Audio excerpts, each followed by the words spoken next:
আসসালামু আলাইকুম দর্শক, আমরা এসেছি এমন একটা জায়গায় প্রবাসে গিয়ে নিঃস্ব হয়ে গেছেন এই অসুস্থ ব্যক্তিটি।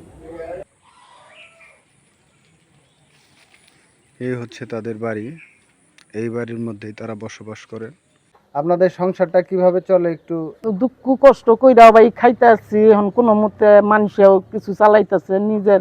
ওই যে দুল্লা বাড়ির সামনে দুল্লা 10 মণ ধান বান হয়, কোনো মতে চইলা খায় আর মানুষে দিতাছি, কত মানুষেও দিতাছি করে।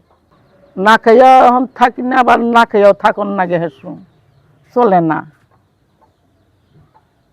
এমন মানুষ নাই যে একজনে চালাইয়া নিব, এই নাই। আগে কি কাজ করতো?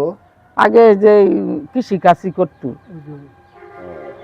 ওই গাড়ি গুড়ি গেছে আর 2টা গরু পালছে, তাতে বালাই চলছে। এই বিদেশ যাইয়া কুয়েত গেছাল, এনে 1 মাস বই আসাল, 5 দিন কাম করছাল, তারপরে 5 দিনের দিনই স্টুপ কইরা পইরা আসাল, যে টিবল ফারে পইরেছি। পরে তুইলাই না টিবা টুবা আবার হাসপাতালে নিছে। পরে যে 2 মাস পরে পাঠাইয়া দিছে।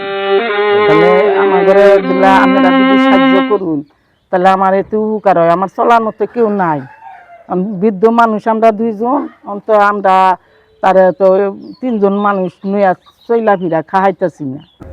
আমাদের চ্যানেলটি যদি ভালো লেগে থাকে সাবস্ক্রাইব করে বেল আইকনটি ক্লিক করে দিন। ধন্যবাদ সবাইকে।